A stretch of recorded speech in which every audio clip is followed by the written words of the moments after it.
Shalom, Bapak Ibu, Saudara-saudari yang dikasihi oleh Tuhan Yesus Kristus. Selamat berjumpa kembali di channel Suara Rohani Kristen. Pada kesempatan malam hari ini, kita akan sama-sama mendengarkan khotbah yang akan disampaikan oleh Ibu Pendeta Basjir tentang bijaksana dalam hal keuangan. Dan sebelum kita mendengarkan khotbah pada malam hari ini, saya akan membacakan satu ayat firman Tuhan yang terambil di dalam Matius pasal 6 ayatnya yang ke-33. Tetapi carilah dahulu kerajaan Allah dan kebenarannya, maka semuanya itu akan ditambahkan kepadamu. Silakan duduk. Shalom. Apa kabarnya hari ini? Luar biasa, karena kita punya Tuhan yang luar biasa. Iya, tema firman Tuhan hari ini dari gereja, cinta akan uang itu ya membuat kita takut kekurangan. Ya. Orang kalau terlalu cinta uang, maka dia gampang khawatir, gampang takut. Ya, saya mau tanya saudara, kita tuh uang itu, memiliki uang itu atau menjadi kaya itu dosa atau tidak? Orang Kristen boleh kaya? Pendeta boleh kaya? Soalnya ada yang bilang pendeta nggak boleh kaya, ya. Padahal kalau pendeta kaya kan puji Tuhan ya, bisa memberkati kan, ya. Soalnya kalau pendeta miskin, ya serba salah ya. Saya dulu dikejar debt collector, saya miskin. Ada orang datang, Bu doakan saya dong supaya saya mengalami terobosan keuangan. Padahal saya lagi dikejar debt collector. Terus saya mau berdoa buat dia gitu. Tuhan, dalam nama Yesus aku berdoa supaya dia mengalami terobosan keuangan. Setan bilang, lu aja dikejar debt collector. Ya, menjadi kaya itu bukan dosa. Orang diberkati menjadi kaya harus. Tetapi kekayaan tidak boleh menjadi tujuan hidup. Amin. Kita kaya bagus, tapi tujuan hidup kaya jangan. Tujuan hidup mencari kerajaan Allah. Maka kekayaan itu menjadi bonus yang akan Tuhan tambahkan. Kita baca dulu bersama yuk ayatnya. 1 Timotius pasal 6 ayat 7 sampai ayat yang ke-10. Ya, 1 Timotius 6 ayat 7 sampai 10. Baca bersama dengan suara yang keras. 1, 2, 3. Sebab ke dalam dunia dan kita pun tidak membawa apa, asal ada makanan dan pakaian cukuplah, tetapi terjatuh ke dalam jerat dan ke dalam berbagai-bagai nafsu yang hampa, yang mencelakakan, yang menenggelamkan manusia ke dalam keruntuhan, dan karena akar cinta uang. Sebab oleh memburu uanglah beberapa orang telah menyimpang dari iman. Dan kenapa kita nggak boleh punya roh cinta uang, saudara? Yang pertama harus kita ingat, sebab kita ini datang ke dunia tidak bawa suatu apapun. Kita semua lahir telanjang. Ada yang lahir sudah pakai emas 15 gram, ya tiba-tiba ada kalung di leher gitu, enggak ada. Semua datang telanjang, kita juga akan pulang enggak bisa bawa apa-apa. Walaupun saudara punya emas 15 kilo nih, ya. Saya beli emas udah dari tahun dulu Bu, ya dari masih harga 500.000, jadi sekarang saya punya 30 kilo nih katanya. Ya, kalau saudara mati, kira-kira emasnya itu sama anakmu, saudaramu dikubur dalam peti enggak? 1 kilo aja? Enggak loh, ya. Yang hidup bilang lu mati aja, mas milikku. Enggak ada orang akan membawa apapun dia pergi. Ya, lalu dikatakan begini, ya kalau ini isi ekstrim ya kata firman Tuhan nih ya, ekstrim sih. Asal ada makanan dan pakaian maka cukuplah. Ya, yang ada makanan hari ini berapa banyak? Hari ini bisa makan, angkat tangan. Ada pakaian, angkat tangan. Maka itu sudah menjadi alasan kita bersyukur. Jangan lupa, kau bisa makan hari ini, bersyukur. Tapi bensin naik, Bu, jangan kutuki bangsamu. Semua sudah naik seluruh dunia, bukan cuma Indonesia. Ya, malah Indonesia yang terakhir nih naik. Bersyukur. Ya memang keadaan dunia seperti ini. Enggak usah marah-marah, enggak usah ngutuk-ngutuk. Malah makin jauh berkatmu. Bensin naik, Tuhan pasti berkati kita bisa beli bensin. Kalau enggak bisa di rumah saja, men. Atau jalan kaki naik sepeda, ya. Hidup ini manusia itu makhluk yang paling bisa beradaptasi dalam segala perkara. Lalu dikatakan, tetapi mereka yang ingin kaya, ya, tetapi mereka yang ingin kaya itu terjatuh ke dalam berbagai-bagai pencobaan, ke dalam jerat, ke dalam berbagai-bagai hawa nafsu yang hampa, yang mencelakakan, yang menenggelamkan, celaka, tenggelam, masuk dalam keruntuhan dan kebinasaan. Ngeri loh ini ternyata orang kalau pengen kaya. Pengen kaya itu bahaya. Ya, apalagi pengen kaya tapi no job, no bill, no apa lagi, ya. Nah, itu bisanya ani-ani. Ya. Atau korupsi, no? Orang kalau ingin kaya, ya siap-siap dengan ini. Jatuh dalam berbagai pencobaan, ke dalam jerat, ke dalam berbagai-bagai nafsu yang hampa, mencelakakan, menenggelamkan, masuk dalam keruntuhan dan kebinasaan. Ya, siapa yang pengen kaya? Siap masuk dalam pencobaan, malapetaka, keruntuhan, kebinasaan. Ini gimana sih nggak dengar firman ya? Ya, saudara, ya orang itu boleh kau pengen kaya, tapi ini paketnya nih. Alkitab tidak mengajarkan kita ini menjadi tujuan hidup kita itu kaya. Itu bukan tujuan, itu bonus. Carilah dahulu kerajaan Allah dan maka semua Tuhan tambahkan. Tahu-tahu engkau bekerja, diberkati pekerjaanmu. Itu tahu-tahu semua, tahu-tahu. Itu akibat dari engkau mengejar perkenanan Tuhan. Ya, anak-anak muda percayalah. Jangan engkau menatap saya dengan tatapan kosong. Dan kau berkata dalam hati, ini pendeta ngomong tok. Saya mengalami, saya bisa ada di keadaan saya seperti hari ini. Saya tidak pernah berusaha menjadi kaya. Bahkan tidak pernah berdoa minta kaya. Kalau kau berdoa minta kaya itu doa yang tidak sesuai firman Tuhan. Jangan berdoa minta kaya. Amin.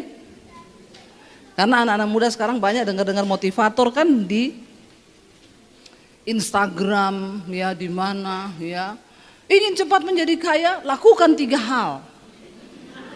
Pret. Ya, saya kemarin baru lihat. Ya, katanya untuk bisa menjadi kaya, bertemanlah dengan orang kaya, sebab kekayaan itu berjangkit. Mana ada orang kaya berteman sama orang yang gak punya apa-apa? Maka itu hanya Jangan dengarkan firman Tuhan. Saya dan suami setiap hari di mobil di mana kita gini, kita nggak pernah kepikiran ya Tuhan bawa kita seperti hari ini ya. Iya, nggak pernah kepikiran. Kita nggak pernah berusaha, kita tidak pernah bermimpi bahkan berdoa.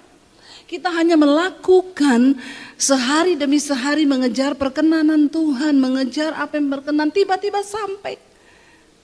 Itu yang Tuhan bilang, cari dahulu kerajaan, semua akan Yesus bilang begini, jangan pikir apa yang hendak kamu makan, apa yang hendak kamu pakai, karena itu semua dicari oleh orang-orang yang tidak mengenal Allah.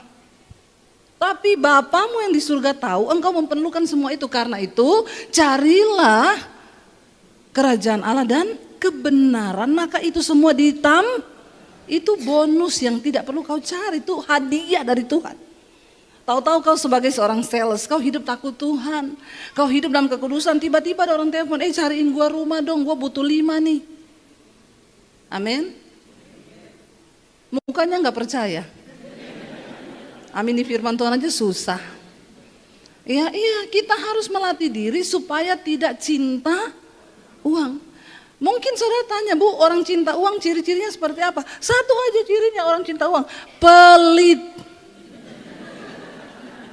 Lihat kanan kirimu, coba bilang, jangan pelit. Ya, kikir, itu cinta uang.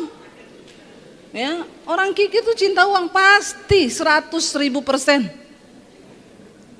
Bagaimana supaya kita nggak punya roh cinta uang, saudara? Ya, Alkitab berkata, di Alkitab, Yesus pernah berkata, persembahan yang paling besar yang tercatat di Alkitab adalah persembahan seorang janda miskin. Jangan bilang gini, ya kan saya miskin, Bu, jadi saya belum bisa lah menabur. Jangan kau bilang gini, yang punya roh cinta uang itu orang kaya. Enggak. Orang miskin juga banyak yang cinta uang. Hello? Ya, minta dikasihani, dikit-dikit curhat, dikit-dikit WA orang, boleh pinjam duit. Enggak, itu cinta uang itu. Nah, ini roh cinta uang ini. Ya, apa-apa tuh, ya pokoknya udah minta, apa-apa udah ini ya. Susah dicerita, ketemu orang, muka langsung berubah jadi celengan babi. Ditanya gimana kabar, susah, apa-apa mahal, bayar sekolah anak, begini sementara gaji suami nggak naik, celengan babi kau. Itu tanda orang cinta uang itu, roh cinta uang. Nggak usah curhat sama manusia, curhat sama Tuhan. Amin. Coba saudara, ya kita ini punya uang, ya. Saya tidak, orang kalau punya cinta uang itu dia mentalnya mental miskin. Mental miskin itu bukan hanya punya orang miskin, banyak orang kaya juga mental miskin karena cinta uang. Orang cinta uang tuh tidak mungkin bahagia. Ingat, Yesus berkata, kamu tidak bisa mengabdi pada dua tuan, pada Allah dan pada Mamon, karena kau pasti akan mencintai yang satu dan membenci yang satu. Kalau engkau mencintai uang, kau benci Tuhan, kau gak mungkin taat sama firman. Kenapa pelakor ani-ani itu ya rela, ya dia jadi simpenan ani-ani, bahkan banyak yang pelayanan juga di gereja. Dikasih om-om mobil, diupload di foto, terima kasih Tuhan berkatmu.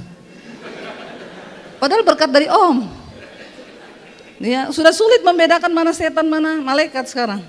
Karena banyak ya setan jadi malaikat terang. Ya, kenapa dia rela bersinah, dipelihara, tapi dia dapat fasilitas? Karena dia cinta uang. Jadi Tuhan jadi nomor 2, dibalik-balik saudara. Yang boti-boti, banyak kan boti-boti jadi peliharaannya om-om juga toh. Pergi ke luar negeri, foto di Eropa, puji Tuhan, berkat Tuhan. Padahal yang bayar om boti. Saya lihat nih banyak saudara, banyak. Ya. Tapi karena dia cinta uang, dia menomor berapakan Tuhan. Pokoknya yang penting uang dulu. Coba kita uji, ya kita ini punya roh cinta uang atau tidak. Alkitab bilang orang tuh kalau pengen kaya, cinta uang, dia menghalalkan segala cara. Korupsi, nyolong, nyuri, utang gak bayar, nipu orang. Ya kan, banyak sekarang kan. Semua hal dia lakukan demi uang, keluarga hancur. Cari warisan, berantem, ribut. Ini cinta uang semua nih. Yesus sangat memperingatkan kita. Untuk bisa menyiasati roh cinta uang ini, kita belajar dari hal yang terkecil, menabur. Ya, menabur itu paling bagus untuk mengukur kita ini pelit atau tidak. Ya, jangan pelit saudara. Terus kalau saya bicara gini, itu kan orang kaya Bu yang menabur, orang miskin itu kan enggak menabur, siapa bilang? Persembahan terbesar itu janda miskin loh. Karena Tuhan melihat sikap hati, kita harus diuji sikap hati kita. Saya selalu bersaksi, kesaksian saya aja lah, saya nggak mau pakai kesaksiannya orang. Waktu kami masih susah dulu ya di Solo, 25 tahun lalu. Kita waktu itu tinggal punya uang 50.000. Tiba-tiba Kan besok susu anak saya habis, anak saya baru 1. Tiba-tiba mau tidur malam jam 10 ada orang ketok pintu. Saya bilang sama suami saya, orang jam 10 malam ketok pintu ini emergency. Ya kalau nggak minta didoakan ya minta duit nih. Ya kan, jadi hati-hati, adegan berbahaya nih. Saya bilang sama suami, kamu buka aja siapa itu. Dibuka saudara pintunya, ternyata penjual soto dekat gereja. Bukan orang Kristen, agama seberang. Dia bilang sama suami saya, Pak saya minta tolong. Ini orang gak pernah minjem. Ya. Kalau yang tiap hari pinjem, tutup lagi aja pintunya. Saudara buka, lihat dia tutup lagi. Nah itu juga orang cinta uang itu. Dikit-dikit pinjem ini cinta uang nih. Ya, jangan mau, tutup aja lagi, bilang berdoa gitu, tutup pintunya. Karena ini orang nggak pernah pinjem, nggak pernah minta, ya. Suami saya, iya Pak, kenapa? Pak minta tolong banget, anak saya sakit demam, saya nggak tahu mau lari kemana, saya nggak punya uang, harus bawa ke puskesmas, saya pinjem 50.000 25 tahun lalu, 50.000 kayak 500.000 lah, ya. Pinjam 50.000 aja, nanti saya ganti minggu depan. Suami saya bilang sebentar, saya tanya istri. Bapak-bapak yang benar itu uang tanya istri, amin. Ya jangan enggak tanya istri, apa-apa putusin sendiri. Suami saya masuk ke kamar, dia bilang, Say, di luar itu ada penjual soto gereja, kenapa? Dia butuh uang 50.000. Saya bilang, kenapa enggak 25? Ini uang saya tinggal 50.000. Besok susu anak habis. Dia pinjam 50, iya. Suami saya langsung bilang begini, dia cari aman. Aku terserah kamu loh. Karena dia tahu nih kalau salah ambil keputusan, besok dia jadi masalah kan. Ibu-ibu itu kan salahin suami kan. Dia bilang, aku terserah kamu loh ya. Kalau kamu bilang kasih, kasih aja. Kalau kamu bilang tidak, tidak. Jadi aku terserah kamu. Ya kita bersyukur dapat suami gini. Makanya istri juga harus peka, amin. Ya, harus peka ya. Saya aduh besok susu anak habis gimana ya. Tiba-tiba ayat itu muncul di kepala saya.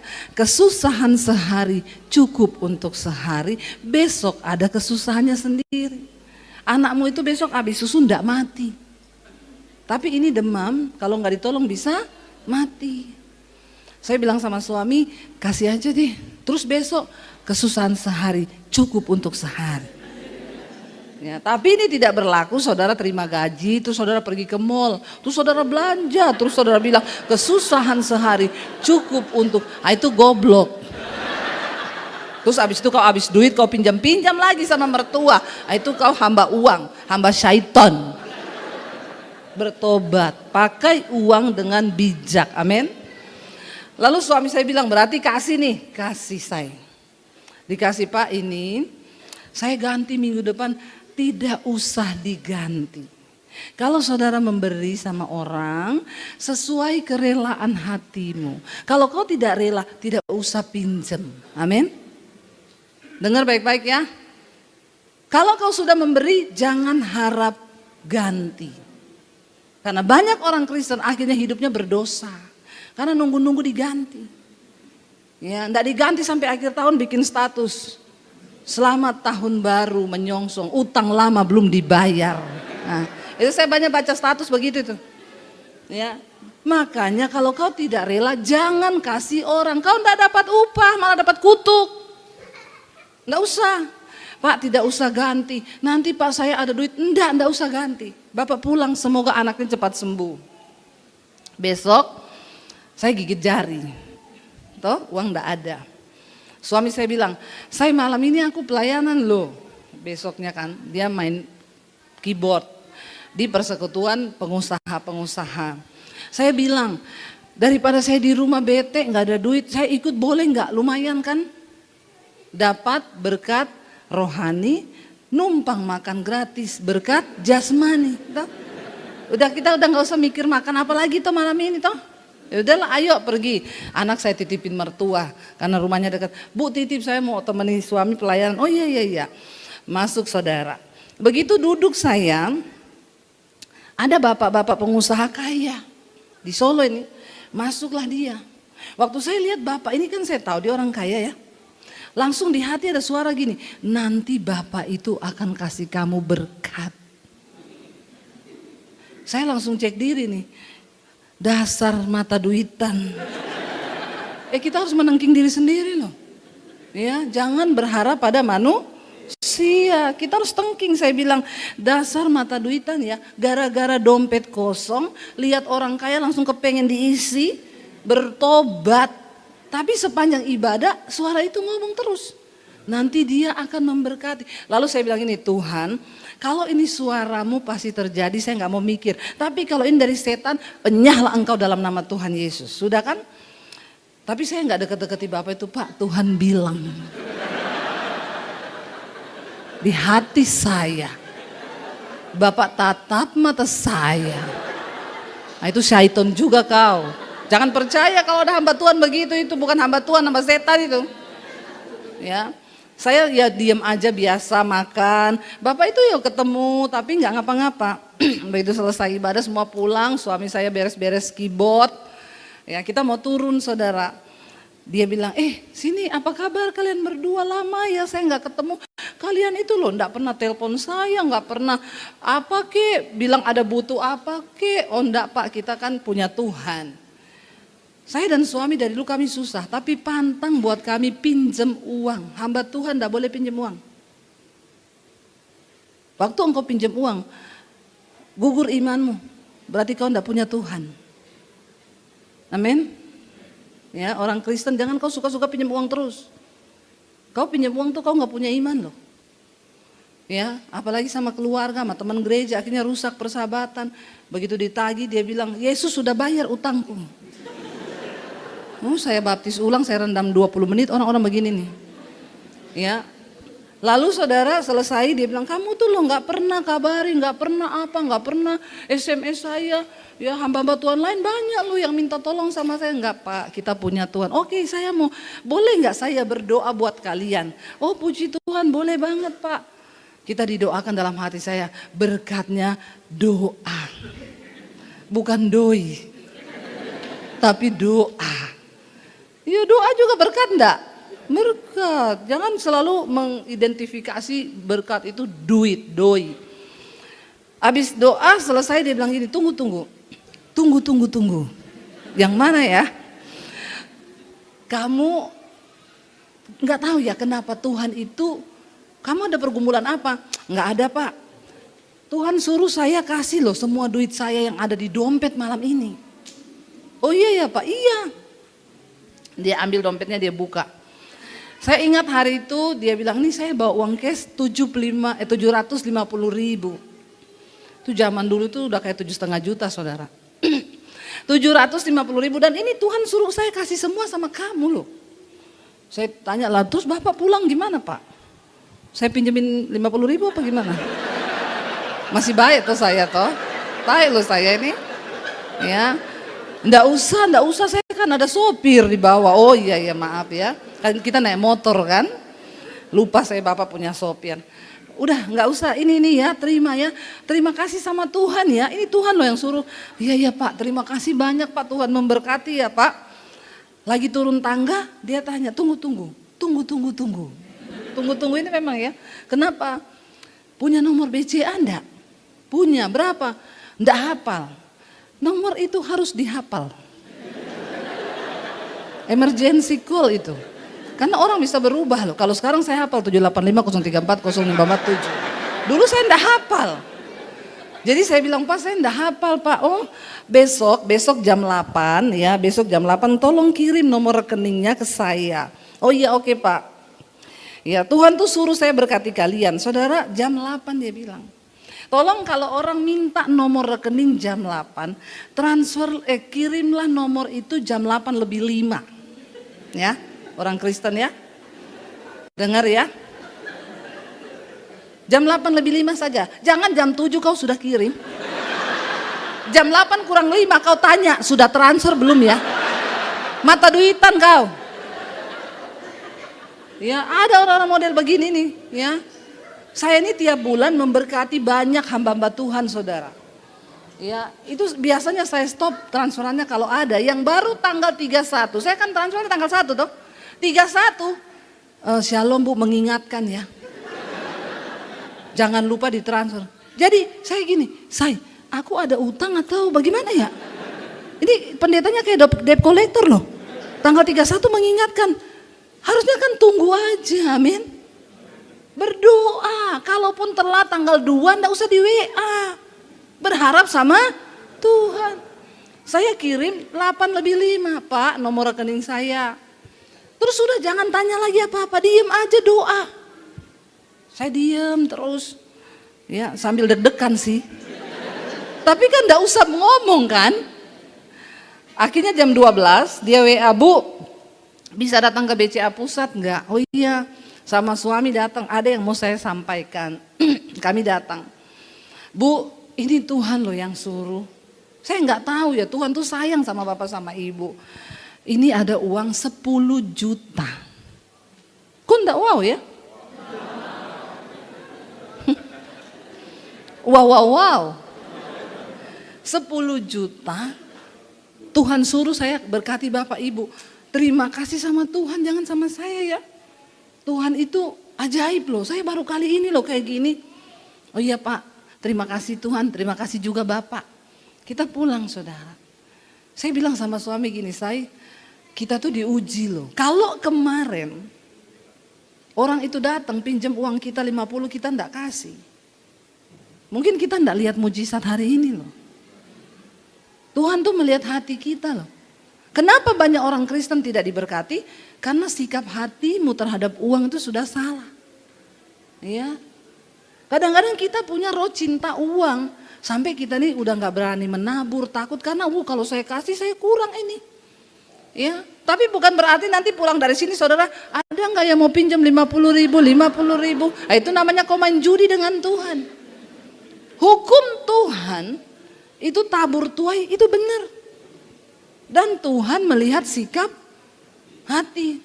Dulu kami punya uang cuma 50.000, diuji Tuhan, suruh kasih.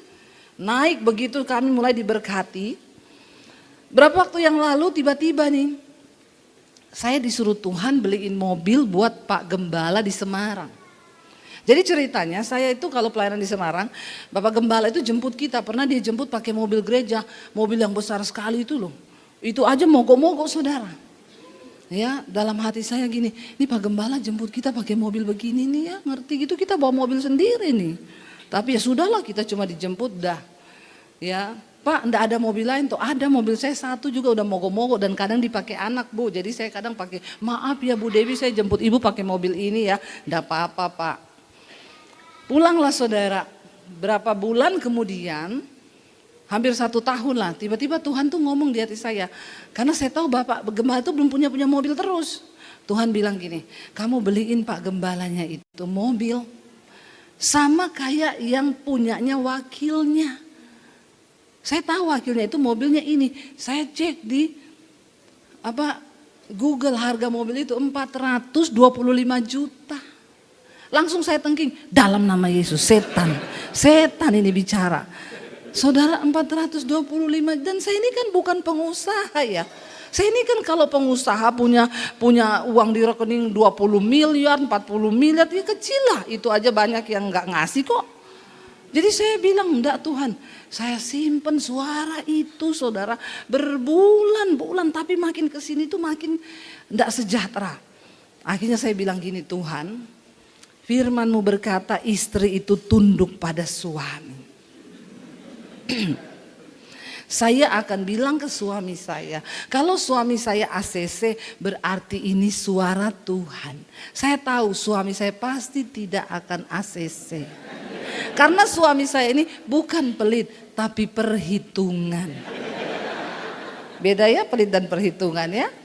Kadang saya nabur aja 100 juta dia gini, enggak usah terlalu gede-gede, kecil sedikit aja gini. Ya, saudara jangan bertanya, Bu Debbie ini uang dari mana nabur-nabur? Ngerampok duitnya siapa? Saya YouTuber. Ya, ingat itu dan catat itu. Saya YouTuber. Saya nggak ada ngerampok uangnya jemaat manapun ya. Ya makanya kalau ada yang ngata-ngatain saya di Facebook, ya enak ya jadi pendeta. Ya silakan kau coba jadi pendeta. Siapa tahu kau juga bisa jadi kaya. Saya tuh kadang bingung sama orang-orang tuh yang suka menjelek-jelekan pendeta. Kau tidak ada waktu dia merintis dengan air mata. Ya, kadang-kadang jemaat tuh suka menghakimi, itu pendeta enak sekarang naik mobil, ya bisa jadi mobilnya itu yang ngasih jemaat. Kau biasanya suka-suka protes gitu, orang-orang pelit yang nggak pernah nabur, bisanya protes. Saya kadang ngomong, ya coba kau jadi gembala, rintislah jemaat, siapa tahu kau juga lebih kaya dari dia. Otakmu tuh jangan picik, ya. Coba dibuka supaya Tuhan itu juga berkarya atas hidupmu. Lalu saudara, nih saya khotbah begini ada yang komen, kelihatan bohongnya, duit dari mana kau beliin mobil pendeta? Makanya kau tidak pernah diberkati karena tidak percaya. Ya saya cuma mau bilang, mau klarifikasi di sini, tolong catat. Nggak usah tepuk tangan. Kadang itu ya, uang dari mana? Pendeta kok ceritanya begini, memberkati orang, uang dari saya YouTuber. Saya ini dapat berkat tiap bulan digaji sama YouTube. Kadang-kadang ya emosi juga saya. Ampuni Tuhan. Lalu nanti ini sudah ada yang mau potong, ini besok viral lagi saya nih. Ya, tolong di like ya kalau ada yang. Lalu saudara, saya tanyalah ke suami saya. Saya bilang, saya itu mau minta konfirmasi apa? Ini loh, aku tuh dapat suara di hati, kita harus beliin mobil pendeta itu.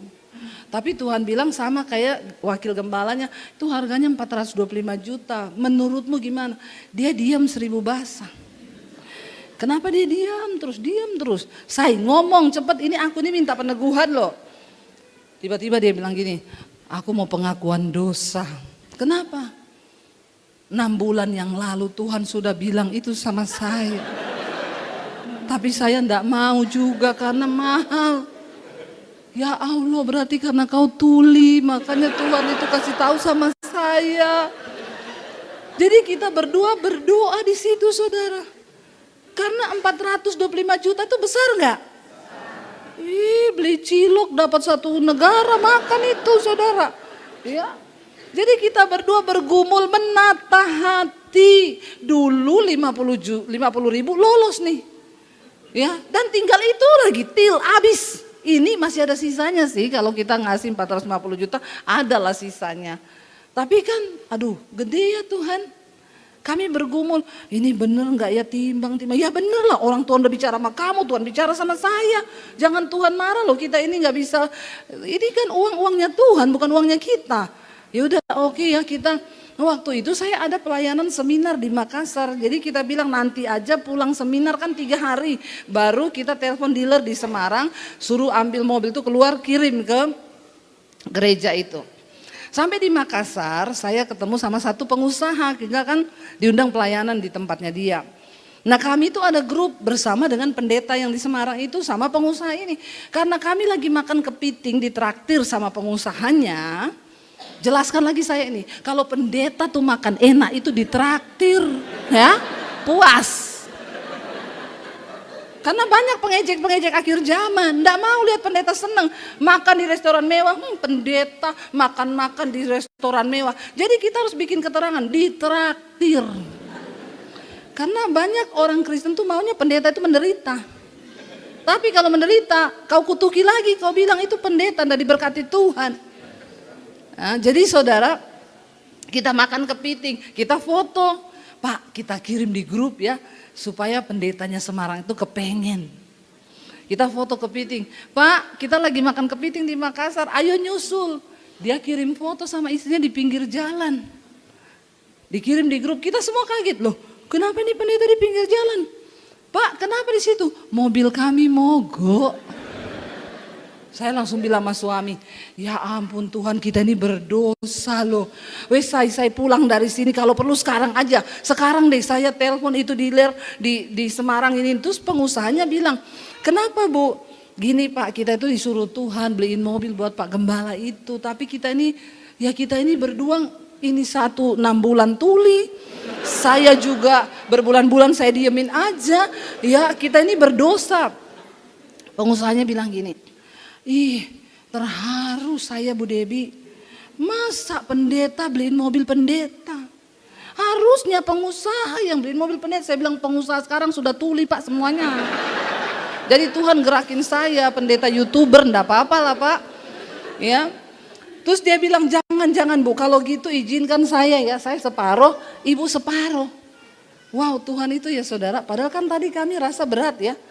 Uang 425, tapi waktu sikap hati kita siap, ya ternyata Tuhan pertemukan. Ibu separuh, saya separuh deh. Udah langsung kita urus malam itu juga. Saya telepon dealer, lalu dikirimlah mobil itu. Bapak Ibu, apakah saya tambah miskin? Enggak. Tuhan semakin memberkati. Ya, ketika hati kita itu tidak cinta uang. Coba kita buka yuk, kita baca dulu ayatnya. Saya pengen kita baca sama-sama Amsal. Ya, buka Amsal pasal yang ke Amsal 11 ayat 23 sampai ayat 25. Amsal 11 ayat 23 sampai ayat 25. Baca bersama. Keinginan orang benar mendatangkan bahagia semata-mata.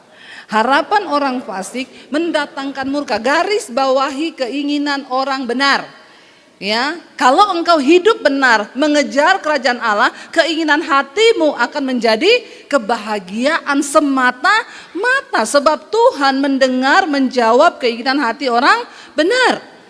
Tetapi orang fasik harapannya mendatangkan murka. Ya, jadi kitanya dulu ini yang jadi orang benar, maka Tuhan pasti akan memberkati. Ayat berikutnya dikatakan 1, 2, 3. Ada yang tetapi ada yang namun selalu, ini bicara sikap hati, bicara mental. Ada orang semakin dia menabur, semakin diberkati. Tapi ada yang menghemat. Ya, saya kenal ada orang kaya saudara. Ya, hartanya itu ratusan miliar kali ada. Tapi pelitnya minta ampun. Ini bicara soal mental loh. Orang kaya mental miskin. Maunya apa-apa tuh gratisan. Makanya saya ketemu orang ini, enggak pernah saya ketemu, halo apa kabar? Luar biasa Bu Dewi, enggak pernah. Kalau ketemu, gimana kabar? Aduh iya nih sakit kepala. Ini sakit Bu.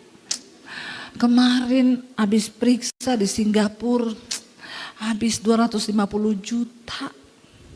Uangnya itu habis berobat terus. Karena pelit.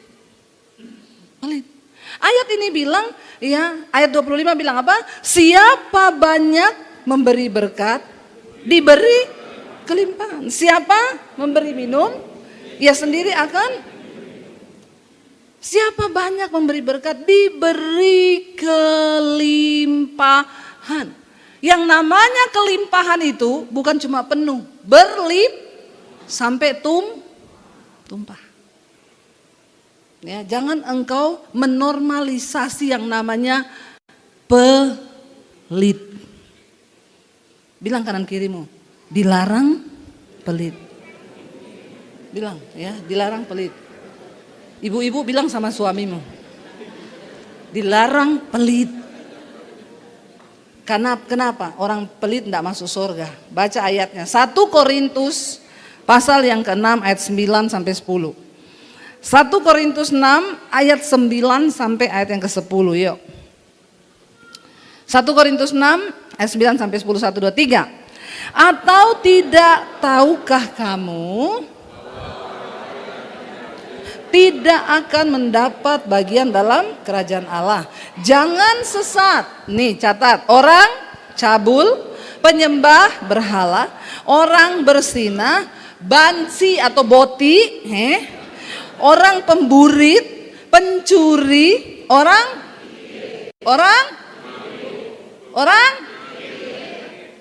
alias pelit. Lalu apa? Pemabuk, pemfitnah, dan penipu tidak akan mendapat bagian dalam kerajaan Allah. Walaupun dia pendeta. Amin. Walaupun dia pelayan Tuhan. Apalagi cuma jemaat biasa. Bertobat. Catat baik-baik ini. Yang tidak mendapat bagian dalam kerajaan sorga. Enggak masuk sorga.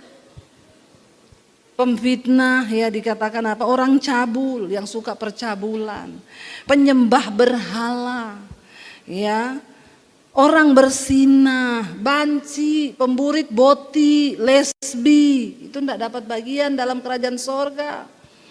Pencuri, koruptor, ya, orang kikir, orang pelit, pemabuk, pemfitnah, penipu, tidak mungkin mendapat bagian dalam kerajaan Allah. Ini jelas loh, firman Tuhan nulis. Jangan menormalisasi yang namanya pelit. Tapi kita menabur juga harus dengan hikmat Tuhan. Kalau orang dikit-dikit pinjem jangan dikasih, ya. Jangan, karena itu ada lagunya. Berkali-kali kau berhutang, berkali-kali kau ndak bayar. Nyanyiin gitu aja ya. Dalam rasa sakit. Sakit hati ini, tiap berkali-kali kau bawa utang, berkali-kali juga kau tidak bayar. Ya, apalagi orang kalau bawa utang itu kalau datang manis kan. Halo, apa kabar sis cantik? Saya paling takut kalau ada WA begitu. Pura-pura saja, jangan dibaca lagi terusannya. Langsung aja diblokir. Ya, itu paling-paling itu ujung-ujungnya begitu. Boleh tolong enggak? Jangan ya. Tapi kalau tiba-tiba Tuhan gerakan kita, Tuhan suruh tolong ini, Tuhan suruh yang enggak ngomong, yang enggak minta. Nah, itu dari Tuhan. Ya. Tiba-tiba saudara keingat wajahnya pendeta siapa, itu dari Tuhan. Ayo kita belajar ya, belajar menabur. Karena dengan jelas ayat ini berkata, saya undang para imam musik maju ke depan ya. Banyak orang yang menebar harta, tetapi semakin bertambah kaya. Kaya itu bukan tujuan, kaya itu bonus yang Tuhan beri. Anak-anak muda, jangan cuma kau berpikir jadi kaya, nanti jatuh dalam berbagai-bagai nafsu tadi. Tapi berpikirlah bagaimana mengejar perkenanan Tuhan. Ya, nanti kalau kita sudah kejar perkenanan Tuhan, maka Tuhan beri bonus tambahan. Ya, kita percaya bahwa Tuhan sanggup pelihara hidup kita. Ada banyak jalan-jalan yang Tuhan bisa bukakan. Bensin naik, bilang terima kasih Tuhan. Kenapa saudara? Firman Tuhan tidak pernah berubah. Zaman berubah, harga berubah, tapi firman Tuhan tidak pernah berubah. Kita harus percaya itu. Kita harus percaya dan imani firman Tuhan. Kau tunjukkan kasih setiamu, Engkau beri yang kami perlu. Imani itu dan percayai itu, supaya kita melihat terobosan dalam hal keuangan di hidup kita. Bapak, Ibu, saudara-saudari yang dikasihi oleh Tuhan Yesus Kristus, kita telah bersama-sama mendengarkan khotbah yang telah disampaikan oleh Ibu Pendeta Basjir tentang bijaksana dalam hal keuangan. Kiranya lewat khotbah yang telah kita dengar pada malam hari ini memberkati setiap kita orang percaya. Sampai jumpa kembali di video-video selanjutnya. Shalom, Tuhan Yesus memberkati. Mazmur pasal 9. Allah pelindung orang-orang saleh. Untuk pemimpin biduan menurut lagu Mutlaben, Mazmur Daud. Aku mau bersyukur kepada Tuhan dengan segenap hatiku. Aku mau menceritakan segala perbuatanmu yang ajaib. Aku mau bersukacita dan bersukaria karena Engkau, bermazmur bagi namamu, ya Maha Tinggi. Sebab musuhku mundur, tersandung, jatuh dan binasa di hadapanmu. Sebab Engkau membela perkaraku dan hakku. Sebagai hakim yang adil, Engkau duduk di atas takhta. Engkau telah menghardik bangsa-bangsa, telah membinasakan orang-orang fasik. Nama mereka telah Kau hapuskan untuk seterusnya dan selama-lamanya. Musuh telah habis binasa, menjadi timbunan puing senantiasa. Kota-kota telah Kau runtuhkan, lenyaplah ingatan kepadanya. Tetapi Tuhan bersemayam untuk selama-lamanya. Tahtanya didirikannya untuk menjalankan penghakiman. Dialah yang menghakimi dunia dengan keadilan dan mengadili bangsa-bangsa dengan kebenaran. Demikianlah Tuhan adalah tempat perlindungan bagi orang yang terinjak, tempat perlindungan pada waktu kesesakan. Orang yang mengenal namamu percaya kepadamu, sebab tidak kau tinggalkan orang yang mencari Engkau, ya Tuhan. Bermazmurlah bagi Tuhan yang bersemayam di Sion, beritakanlah perbuatannya di antara bangsa-bangsa. Sebab Dia yang membalas penumpahan darah, ingat kepada orang yang tertindas, teriak mereka tidaklah dilupakannya. Kasihanilah aku, ya Tuhan, lihatlah sengsaraku, disebabkan oleh orang-orang yang membenci aku. Ya, Engkau yang mengangkat aku dari pintu gerbang maut, supaya aku menceritakan segala perbuatanmu yang terpuji dan bersorak-sorak di pintu gerbang Putri Sion, karena keselamatan yang daripadamu. Bangsa-bangsa terbenam dalam pelubang yang dibuatnya, kakinya tertangkap dalam jaring yang dipasangnya sendiri. Tuhan telah memperkenalkan dirinya, Ia menjalankan penghakiman. Orang fasik terjerat dalam perbuatan tangannya sendiri. Higayon, Selah. Orang-orang fasik akan kembali ke dunia orang mati. Ya, segala bangsa yang melupakan Allah, sebab bukan untuk seterusnya orang miskin dilupakan, bukan untuk selamanya hilang harapan orang sengsara. Bangkitlah Tuhan, janganlah manusia merajalela. Biarlah bangsa-bangsa dihakimi di hadapan-Mu. Biarlah mereka menjadi takut, ya Tuhan, sehingga bangsa-bangsa itu mengakui bahwa mereka manusia saja. Selah. Mazmur pasal 10. Mengapa Engkau berdiri jauh-jauh, ya Tuhan, dan menyembunyikan dirimu dalam waktu-waktu kesesakan? Karena congkak orang fasik kiat memburu orang yang tertindas. Mereka terjebak dalam tipu daya yang mereka rancangkan. Karena orang fasik memuji-muji keinginan hatinya, dan orang yang loba mengutuki dan menista Tuhan. Kata orang fasik itu dengan batang hidungnya ke atas, Allah tidak akan menuntut. Tidak ada Allah, itulah seluruh pikirannya. Tindakan-tindakannya selalu berhasil.